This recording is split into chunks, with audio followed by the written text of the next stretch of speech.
good, so good, so good. Just in, thousands of winter arrivals at your Nordstrom Rack store. Save up to 70% on coats, slippers, and cashmere from Kate Spade New York, Vince, UGG, Levi's, and more. Check out these boots. They've got the best gifts. My holiday shopping hack? Join the Nordy Club. Get an extra 5% off every Rack purchase with your Nordstrom credit card.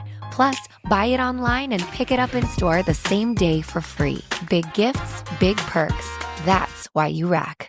Hi, it's Paige DeSorbo from Giggly Squad. You ever stand in front of your closet and just say, I have nothing to wear, while you're literally surrounded by clothes? Because same. So I started listing pieces I'm over on Depop. And honestly, it's been amazing. You can sell what you're done with, and someone out there will love it. And the best part about it is there's no seller fee. So the money you make actually stays in your pocket, which feels very chic. It's also insanely easy. I listed something while watching TV, and it sold before the episode even ended. So download the Depop app and list your first item today, because your old outfit could be someone else's new favorite.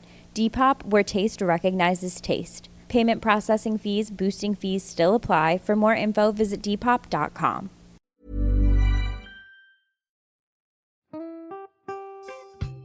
Hello and welcome back to Sober Awkward, where we're doing something a little bit different.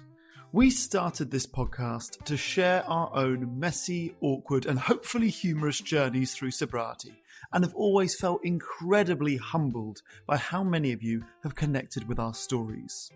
But not everyone's journey is the same as Vic and I's. So we put our heads together to figure out a way to give back and let our listeners inspire each other. Basically, we're taking us two idiots completely out of the equation.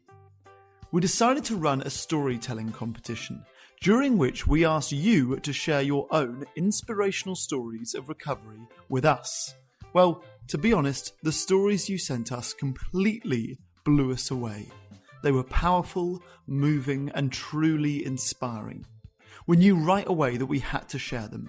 So, with the permissions of the storytellers, we're going to be sharing one of their stories with you each week. This is our way of celebrating you. These are your stories, raw, real, and full of hope. Welcome to Sober Stories. Today's listener story is from AnnMarie, and she's named it You're No Fun, or 1,000 words about when my best friend left me for a bottomless mimosa. You're no fun. I knew someone would say it eventually. I didn't think it would be my best friend. We were at a boozy brunch where I was mainlining coffee, trying to avoid drawing attention to the fact that I wasn't drinking. My best friend took a sip from her bottomless mimosa, turned my way and said it. You're no fun. It was like being kicked in the gut. No, it was like that sick feeling in the pit of your stomach after a night out you can't remember because the 2 drinks you swore were all you were going to drink have turned into 10 that you do remember. She and I were the ones who always showed up early to brunch or lunch or dinner or girls' night so we could get a couple in before anyone else showed up.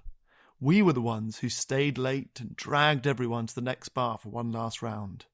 We were the ones that bullied our way up onto stage to sing with the band and fell into the bushes stumbling on our way home. We were fun.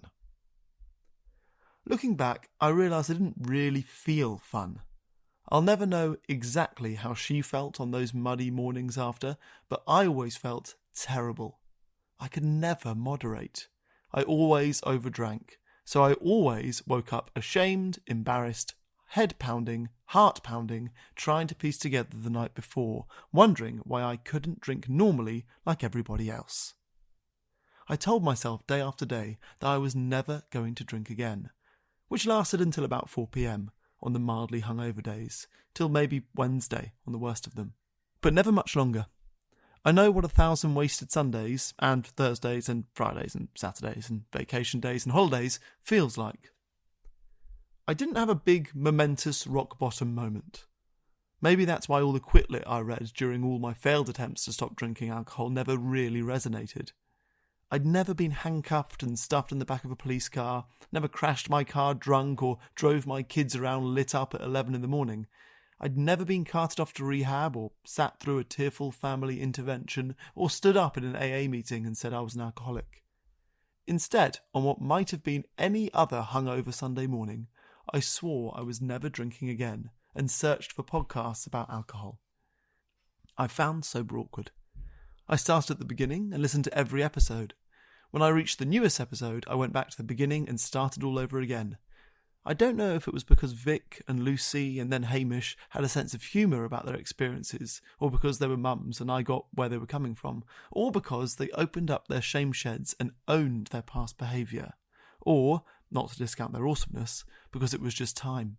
But that was when I began to stack up my sober days. I'm still stacking them up. I'll celebrate my 1-year soberversary on May the 12th. Do I wish I'd stopped drinking earlier? That all my attempts at stopping over the past 30 years had worked?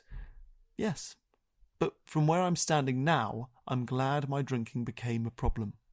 Had I been a normal drinker, I would still be tossing back pints of poison, increasing my risk of cancer and heart attack, working my way slowly but surely towards liver disease and death. I go to bed early. I wake up early without a bubbling stomach and pounding headache, with my memories intact and my still healing self-respect in place. I don't have to piece the night before back together using last night's clothes, a trail of vomit and fast food wrappers, and pitying looks from my husband. I don't plan my days knowing that getting things done will stop after my first drink, which was getting earlier all the time. Life isn't magically perfect. I didn't age backwards or lose 50 pounds or turn into a supermodel. I've lost friends, including the woman who was my best friend. I've found out in the time since that bubbly brunch that most of what we had in common was our overdrinking. But I can live with that because I'm happy, I'm healthy, and I'm hopeful. That's pretty good for somebody who's no fun.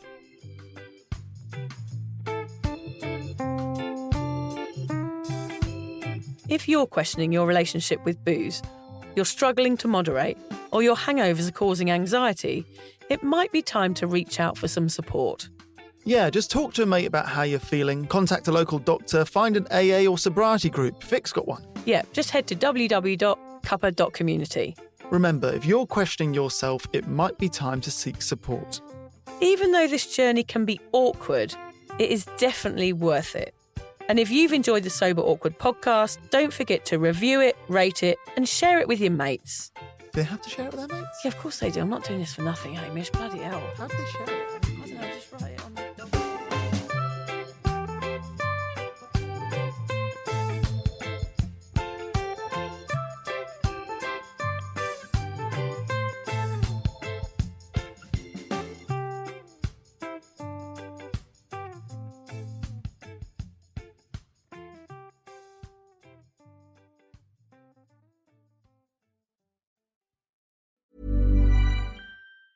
So good, so good, so good. Score holiday gifts everyone wants for way less at your Nordstrom Rack store. Save on UGG, Nike, Rag & Bone, Vince, Frame, Kurt Geiger London, and more. Because there's always something new. I'm giving all the gifts this year with that extra 5% off when I use my Nordstrom credit card. Santa who? Join the Nordy Club at Nordstrom Rack to unlock our best deals. It's easy. Big gifts, big perks.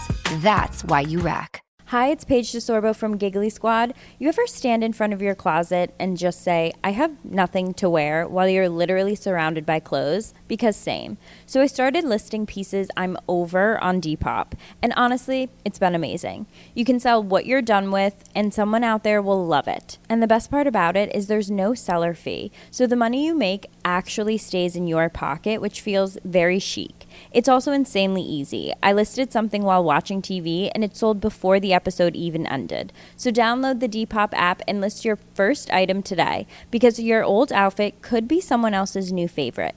Depop, where taste recognizes taste. Payment processing fees, boosting fees still apply. For more info, visit Depop.com.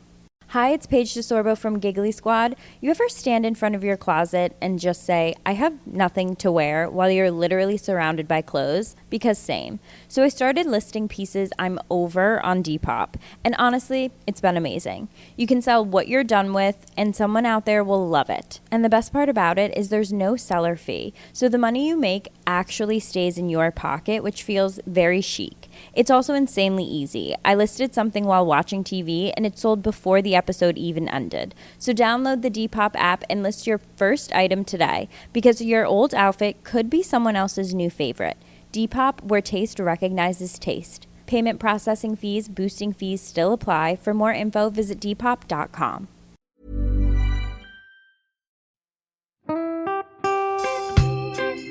So, as you probably know, my comedy memoir, 1,000 Wasted Sundays, is officially out. All my magnificent fuck-uppery in one awkward hit.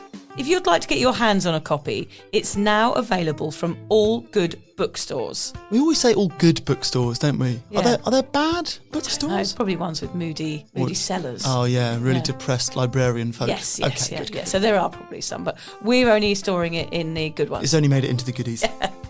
You can also get it from all good online retailers. The print version and ebook are out now, and the audiobook will be available in March. I've been writing my memoir for 5 years. It will make you laugh, cry and cringe, and hopefully inspire a few people to reconsider their relationship with booze. If you love the podcast, then I think you'll love the book, even if I do say so myself. Hamish has read it. What did you think? I feel like I know a little bit too much about you now, to be honest, Vic. Look, I really loved it. It was hilarious and surprisingly moving, but I feel like I've seen you naked in a literary sense. Yeah. Does that make sense? Yeah, that's worrying. Yeah. From an emotional point of view, seriously, it wobbled my teeny weeny wooden heart, Vic. Okay. My teeny little wooden heart. Well, his teeny little, his wooden heart is broken. Anyway, so if you do manage to get your filthy mitts on a copy, please do me a favour and head to goodreads.com and give me a review. Doing that will help me get it out there to those that need a bit of sober support. So there you have it. My story, unwanted warts and all. Come and get awkward with me. Not to be too demanding or anything, but seriously, go and buy it Yeah, now. go and buy it right now. Yeah, don't just tell your friends, buy it, and then buy your friends one or two. Yeah, don't give them a copy, buy it. Yeah. And you know what? Don't be careful where you store it. If you lose it, you can always buy another 5. Buy another one. Yeah.